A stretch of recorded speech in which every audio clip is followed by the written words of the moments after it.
14वीं सदी शुरुआत होने को थी और मेवाड़ पर जितने ही महान राजाओं ने शासन किया था सब मृत्यु को प्यारे हो चुके थे। और अब मेवाड़ को एक ऐसा राजा मिलने वाला था जिन्हें हार मानना नहीं आता था और उन्हें युद्ध बहुत अच्छे से लड़ना आता था। तो हमारे प्यारे दोस्तों, हम आ चुके हैं आपके लिए एक नई वीडियो में एक नए टॉपिक के साथ। दोस्तों, आज हम लोग बात करने जा रहे हैं एक ऐसे राजा के बारे में जिन्होंने अपनी ज़िंदगी में हार मानना नहीं सीखा। उन्होंने हमेशा किसी भी चीज़ को दोबारा हासिल करने पे यकीन रखा।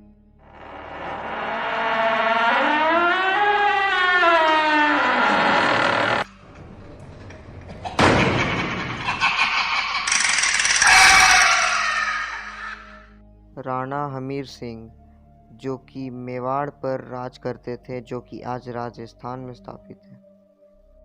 राणा हमीर सिंह के मेवाड़ पर शासन करने से पहले मेवाड़ पर गुहिला डायनेस्टी का शासन हुआ करता था।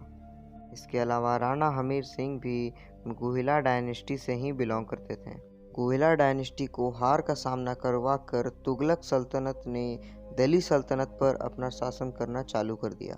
उसके बाद गुहिला डायनेस्टी के जो अहम लोग थे उन्हें या तो मार दिया गया या तो उन्हें मेवाड़ से भगा दिया गया, मगर किस्मती से राणा हमीर मेवाड़ पर ही रुक गए। राणा हमीर सिंह बस गुहिला डायनेस्टी से बिलोंग नहीं करते थे, इसके अलावा वो सिसोदिया क्लैन से भी बिलोंग करते थे। सिसोदिया क्लैन उस समय का एक ऐसा क्लैन हुआ करता था जिसमें मेवाड़ पर राज करने वाले महान महाराणाओं का नाम लिखा गया था और राणा हमीर सिंह का भी नाम उसी में दर्ज करवा दिया गया। जब राणा हमीर सिंह मेवाड़ पर शासन चालू कर दिए, उस समय मेवाड़ उन शहरों में आने लगा जिसमें आप किसी भी धर्म से बिलोंग करते हो, आपको कोई परेशानी नहीं होगी। आप किसी भी धर्म को मान सकते हो, किसी भी धर्म को अपनाने के लिए आपके ऊपर बिल्कुल भी ज़बरदस्ती नहीं की जाएगी। राणा हमीर सिंह का मेवाड़ पर शासन 1326 से चालू हुआ। इनके पिता का नाम था अरी सिंह, इनकी माता का नाम था उर्मिला और इनकी पत्नी का नाम था सुंगरी और इनके बेटे का नाम था चित्र सिंह। इनका जन्म 1303 से 1313 के बीच में हुआ था और इनका मृत्यु 1378 में हुआ था, 74 या 75 की एज में। जहां उस समय के मराठा और राजपूत महाराणा अपने नाम से पहले रावल शब्द का इस्तेमाल किया करते थे, वहीं पर राणा हमीर सिंह ने अपने नाम से पहले राणा शब्द का इस्तेमाल करना ज़्यादा अच्छा समझा। रावल और राणा दोनों का ही मतलब बहुत ही काबिल और महान योद्धा होता है, मगर रावल के जगह राणा नाम रखना राणा हमीर सिंह को ज़्यादा अच्छा लगा। राणा की पत्नी को उस समय रानी कहा जाता था और जितना इज्जत राणा को दिया जाता था उतना ही इज्जत राणा की पत्नी यानी कि रानी को भी दिया जाता था। जब 13वीं सदी में खिलजी डायनेस्टी दिल्ली सल्तनत पर अपना काबू खोते जा रही थी, उस समय तुगलक सल्तनत को भारत में मोहम्मद बिन तुगलक ने लाया और उसके बाद तुगलक सल्तनत चालू हो गई। दिल्ली सल्तनत पे स्थापित तुगलक डायनेस्टी के अंडर में मेवाड़ भी आता था, मगर मेवाड़ को तुगलक सल्तनत के राज से आज़ाद किया हमीर सिंह ने और वो खुद ही मेवाड़ पर राज करने लगे हैं। उसके बाद से राणा हमीर सिंह ही वो शख्स थे जिन्होंने सिसोदिया क्लैन को दोबारा स्थापित किया था मेवाड़ पर।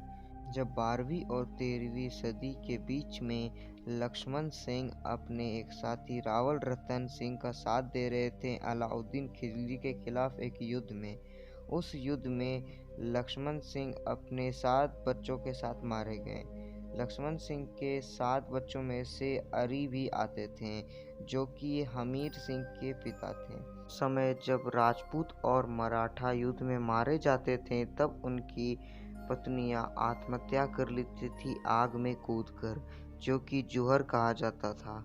और ऐसा ही क्या लक्ष्मण सिंह की पत्नी ने और भी कई औरतों ने। लक्ष्मण सिंह के कुल 8 या 9 बेटे थे, जिसमें से अरी सबसे बड़े थे और वो सिर्फ एक ऐसे बच्चे थे लक्ष्मण के जो कि शादीशुदा थे और अरी की पत्नी का नाम था उर्मिला।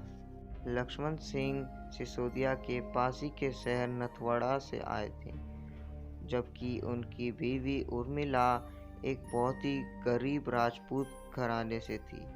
उनकी पत्नी उर्मिला एक उनावा नाम के गांव से थी। जब अरी सिंह युद्ध में मर गए थे तब राणा हमीर सिंह केवल 1 साल के थे और उसके बाद से ही राणा हमीर सिंह को उनके चाचा अजय ने पाला।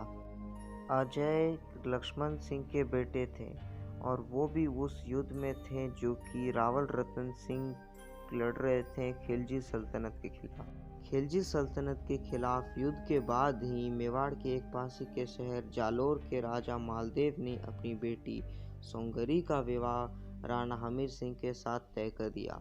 राणा हमीर सिंह ने 1826 में दोबारा काबू पा लिया अपने पिता की मृत्यु के बाद और उन्होंने सिसोदिया क्लैन को दोबारा स्थापित कर दिया मालवा पर। 17वीं सदी की एक राजपूतों के ऊपर लिखी जाने वाली किताब नानसी में ये लिखा गया है कि जब खिलजी डायनेस्टी ख़त्म होने को आई थी और उसकी ताकत कम हो जा रही थी तब हमीर सिंह अपने एक बहुत ही अच्छे दोस्त को दिल्ली सल्तनत का अगला राजा बनाना चाहते थे, मगर मोहम्मद बिन तुगलक जो कि तुगलक डायनेस्टी के फाउंडर थे उन्हें ये बिल्कुल भी पसंद नहीं आया और उन्होंने एक बहुत ही बड़ी आर्मी लेकर राणा हमीर सिंह के ऊपर हमला कर दिया। राणा हमीर सिंह ने भले ही मोहम्मद बिन तुगलक को हरा दिया था मगर दोनों ही फौजों ने बहुत ही अच्छे तरह से युद्ध लड़ा। युद्ध खत्म होने के बाद राणा हमीर सिंह ने मोहम्मद बिन तुगलक को कैद कर लिया और उन्होंने मोहम्मद बिन तुगलक को छुड़वाने के बदले अजमेर, रणथंभौर, नागपुर, सोसेपुर और 50 लाख रुपए और कुछ हजार हाथियों के साथ ये कहा कि वो मोहम्मद बिन तुगलक को छोड़ देंगे। मोहम्मद बिन तुगलक के साथियों ने ऐसा ही किया और उन्होंने मोहम्मद बिन तुगलक को छुड़ा लिया, मगर वहीं कहीं दूसरी किताबों में बताया गया है कि राणा हमीर सिंह और मोहम्मद बिन तुगलक कभी भी आपस में नहीं मिले और राणा हमीर सिंह और मोहम्मद बिन तुगलक की आर्मी के जनरल आपस में लड़ाई लड़े और उसमें राणा हमीर सिंह की आर्मी जीत गई और मोहम्मद बिन तुगलक की आर्मी को हार का सामना करना पड़ा। तो ये थी एक काबिल और महान योद्धा की पूरी जीवन की इतिहास। तो दोस्तों आशा करते हैं आपको ये वीडियो पसंद आई होगी। वीडियो पसंद आए तो वीडियो को लाइक कर दीजिए, चैनल को सब्सक्राइब कर लीजिए और बेल आइकन भी दबा लीजिए। हम आपसे मिलते हैं एक नए वीडियो में एक नए टॉपिक के साथ।